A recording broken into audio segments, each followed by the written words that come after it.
नमस्कार दोस्तों, मेरा नाम है अर्जुन नायक। आप देख रहे हैं स्टार्टअप ज्ञान और डिस्कस करते हैं आज की सबसे बड़ी स्टार्टअप बिजनेस, क्रिप्टो फंडिंग और एक्विजिशन न्यूज़। पहली न्यूज़ है कि मिनिस्ट्री ऑफ कंज्यूमर अफेयर्स ने प्रपोज किया है कि जो e commerce websites flash sales करते हैं, जिसमें ये कुछ स्पेसिफिक टाइम के लिए जो प्रोडक्ट्स के प्राइसेस बहुत ज़्यादा कम कर देते हैं, उस पर बैन लगाना चाहिए। इसके अलावा जो मिसलीडिंग एड्स करते हैं ई कॉमर्स वेबसाइट्स पर भी, उस पर भी रोक लगानी चाहिए। तो आपको पता है यार, इन सारी चीज़ों से ऑफलाइन दुकानों को काफ़ी ज़्यादा नुकसान होता है। देखते हैं कि ये सारे प्रपोजल्स एक्सेप्ट होते हैं या नहीं। उधर क्राफ्टन जो कि पबजी बनाता है, उनके फाउंडर चैंगब्यूंग का नेटवर्थ अब $3.5 बिलियन क्रॉस कर सकता है, क्योंकि क्राफ्टन अपना IPO कर रहा है साउथ कोरिया में और उसमें वो $5.6 बिलियन रेस कर रहे हैं। साउथ कोरिया का सबसे बड़ा IPO होने वाला है और चैंगब्यूंग के पास 14% शेयर है कंपनी के। देखते हैं कि यार ये IPO उनका कितना ज़्यादा सक्सेसफुल होता है। उधर अभी एक रिपोर्ट आई है कि यार अमेज़न UK के एक वेयरहाउस में वो हर हफ्ते 1.3 लाख आइटम्स को डिस्ट्रॉय कर देते हैं, जो कि अभी तक बिके नहीं है।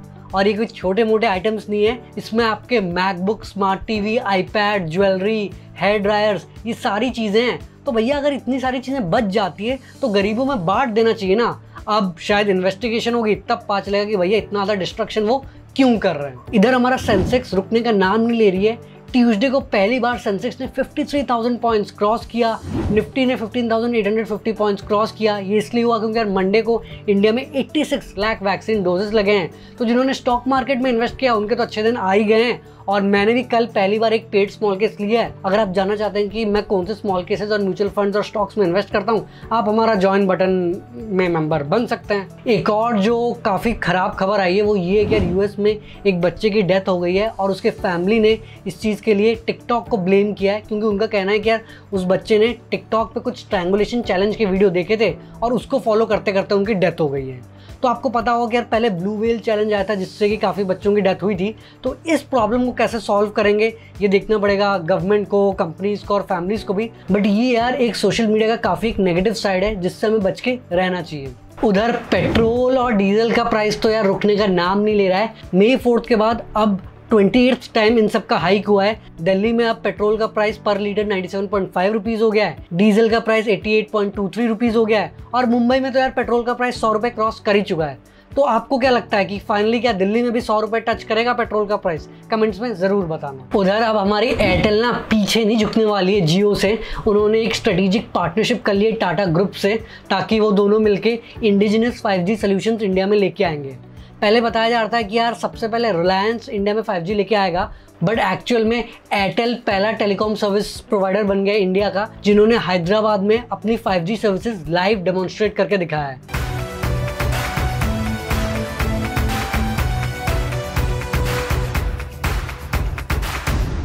तो ये कंपटीशन काफ़ी ज़्यादा बढ़ने वाला है। आपको क्या लगता है कि क्या रिलायंस जियो आगे भी ऐसा मार्केट लीडर बन के रह पाएगा? उधर रिपोर्ट आई है कि शायद टाटा सन्स $2.5 बिलियन रेस करेगा अपने डिजिटल बिजनेस के लिए।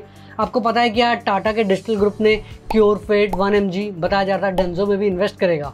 तो मतलब रिलायंस को अब ज़बरदस्त कंपटीशन मिलने वाला है। देखते हैं कि यार मोटा भाई अंबानी इस कंपटीशन से कैसे compete करते हैं। उधर नासा के एडमिनिस्ट्रेटर बिल नेल्सन ने बोला है कि यार ये जो बिलियनर्स स्पेस में जाने के प्लान बना रहे हैं, जैसे Jeff Bezos, Elon Musk, Richard Branson इत्यादि, उन पे वो नजरें रखे हुए हैं और इन बिलियनर्स को भी जो रिगरस फिजिकल और साइकोलॉजिकल टेस्ट होते हैं वो पास करना पड़ेगा। ऐसे नहीं कि भाई पैसे हैं तो स्पेस में चले जाएंगे, बाद में दिक्कत होगी तो फिर ब्लेम उन पे ही आएगा। और उधर एक इंटरेस्टिंग न्यूज़ है, क्योंकि change.org में 75,000 लोगों ने एक पिटीशन को साइन किया है, जिसमें वो बोल रहे हैं कि यार जेफ बेजोस जो अभी जुलाई 20 को स्पेस पर जाएंगे वो वापस अर्थ को ना आए।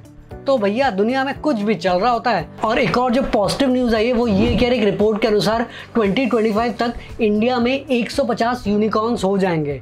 तो इसके लिए करीब और 95 टेक यूनिकॉर्न्स ऐड करने पड़ेंगे।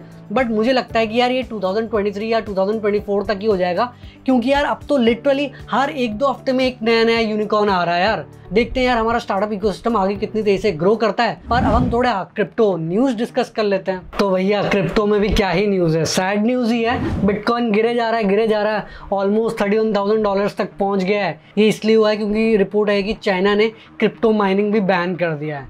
अब भैया हर 1-2 हफ्ते में कुछ ना कुछ नेगेटिव न्यूज़ क्रिप्टो से रिलेटेड चाइना में आती है और क्रिप्टो करेंसीज के प्राइस नीचे गिरते रहते हैं। पर दूसरी तरफ माइक्रो स्ट्रेटेजी ने और 13,000 बिटकॉइंस खरीद लिए $489 मिलियन में। तो अब टोटल में उनके पास 1 लाख से भी ज़्यादा बिटकॉइंस है जिनकी वैल्यू $3 बिलियन से ज़्यादा है। और माइक्रो स्ट्रेटेजी ने बोला है कि यार वो और $1 बिलियन इन शेयर्स बेचेंगे ताकि वो और बिटकॉइन खरीद पाएं। तो भैया माइक्रो स्ट्रेटेजी के हिसाब से अब प्रॉफिट बिटकॉइन का प्राइस जब बढ़ेगा तभी आएगा, तो इसीलिए अपना मेजर इन्वेस्टमेंट बिटकॉइन में ही कर रहे हैं। आगे जाके पता चलेगा कि भैया ये डिसीजन सही था या गलत। बाकी क्योंकि बिटकॉइन का प्राइस डिप हुआ है तो मैंने भी थोड़े बहुत क्रिप्टो करेंसीज जैसे कुसामा, पोल्काडॉट ये सब खरीद लिया है। बाकी अगर आप जानना चाहते हैं कि मेरा क्या क्रिप्टो पोर्टफोलियो है तो भैया ज्वाइन बटन में आप लेवल 2 के मेंबरशिप बनिए। सारे किन किन कॉइन्स में मैंने इन्वेस्ट किया है वो डिटेल्स आपको पता चल जाएंगी। पर अब हम बढ़ते हैं फंडिंग न्यूज़ की और जानते हैं कि यार किस स्टार्टअप ने कितने मिलियन डॉलर्स की फंडिंग रेज करी है। तो भैया फंडिंग न्यूज़ फिर से बायजूस से शुरुआत होती है क्योंकि अभी रिपोर्ट आई है कि यार फिर से बायजूस ने $50 मिलियन की फंडिंग रेज कर ली है अपने सीरीज F राउंड में। पहले मैंने आपको पिछले हफ्ते ही बताया था कि यार उन्होंने $350 मिलियन रेज किए थे $16.5 बिलियन के वैल्यूएशन पे और इंडिया मोस्ट वैल्यूएबल स्टार्टअप बन चुके हैं। बट अभी भी फंडिंग रोक नहीं रहे हैं, तो मतलब उनके कोई बहुत बड़े जबरदस्त प्लान्स हैं जो कि इस फंडिंग की मदद से वो एग्जीक्यूट करने वाले हैं। दूसरी फंडिंग न्यूज़ है कि Bangalore based regional social network platform कुटुम ने अपने सीरीज A राउंड में 192.7 करोड़ रुपीस की फंडिंग रेज कर लिए टाइगर ग्लोबल से। तो भैया टाइगर ग्लोबल इंडिया में नेक्स्ट लेवल की फंडिंग कर रहा है और ये सीरीज A राउंड तो one of the biggest series A round आप बोल सकते हैं। देखते हैं कि यार इस फंडिंग की मदद से कुटुम कैसे नेक्स्ट लेवल पे स्केल अप करता है। उधर direct to consumer edtech startup Skillmatics ने अपने सीरीज A राउंड में $6 मिलियन यानी 45 करोड़ रुपीस की फंडिंग रेज कर ली है, जिसको लीड किया है सेक्वा कैपिटल ने। तो स्किलमैटिक्स की शुरुआत 2017 में हुआ था और बेसिकली वो एजुकेशनल टॉयज बनाते हैं जो कि बच्चों के मैथ्स, लैंग्वेज, साइंस स्किल्स को इंप्रूव करते हैं। इस फंडिंग की मदद से वो US में भी एक्सपैंड करेंगे और दूसरे प्रोडक्ट्स भी मार्केट में लेके आएंगे। तो देखते हैं आगे वो क्या क्या नई नई इंटरेस्टिंग चीज़ें करते हैं। अब बढ़ते हैं एक्विजिशन न्यूज़ की ओर। एक्विजिशन न्यूज़ की अगर हम बात करें तो प्राइवेट इक्विटी फर्म KKR ने 4,600 करोड़ रुपए यानी $625 मिलियन इन्वेस्ट किया है विनी कॉस्मेटिक्स में कंट्रोलिंग स्टेक्स लेने के लिए। तो विनी कॉस्मेटिक्स का सबसे फेमस प्रोडक्ट फॉग डिओड्रेंट्स है जो कि मार्केट लीडर है अपने सेगमेंट में। और अगर फॉग डिओड्रेंट्स और विनी कॉस्मेटिक्स के ऊपर एक डिटेल केस स्टडी चाहते हैं नीचे कमेंट कर देना, क्योंकि उनके फाउंडर और कंपनी की स्टोरी बहुत अनोखी है। इतने कॉम्पिटिटिव मार्केट में भी वो इतने कम टाइम में कैसे मार्केट लीडर बने उसके ऊपर मैं डिटेल में वीडियो बना दूंगा। और अभी सेक्वा कैपिटल और इनके जो प्रमोटर्स हैं वो अपने स्टेक्स बेचेंगे KKR को। देखना पड़ेगा कि यार आगे फॉग क्या क्या नया नया इनोवेशन लेके आता है। तो दोस्तों ये थी आज की सबसे बड़ी स्टार्टअप बिजनेस क्रिप्टो फंडिंग और एक्विजिशन न्यूज़। आई होप आपको ये वीडियो पसंद आई होगी और अगर आपने इस वीडियो से कुछ सीखा वीडियो को लाइक करना, शेयर करना और नीचे कमेंट करना कि वीडियो कैसी लगी। चैनल को पक्का से सब्सक्राइब कर लेना और घंटा दबा देना ताकि आप कोई भी वीडियो मिस ना करें। हमने मेंबरशिप ऑप्शंस ओपन कर लिए तो वो भी थोड़ा बहुत चेकआउट कर लो। और आगे हम ऐसे स्टार्टअप बिजनेस, मोटिवेशन और एंटरप्रेन्योरशिप से रिलेटेड बातें करेंगे। तो जल्दी मिलते एक नई और जानकारीपूर्ण वीडियो के साथ। धन्यवाद।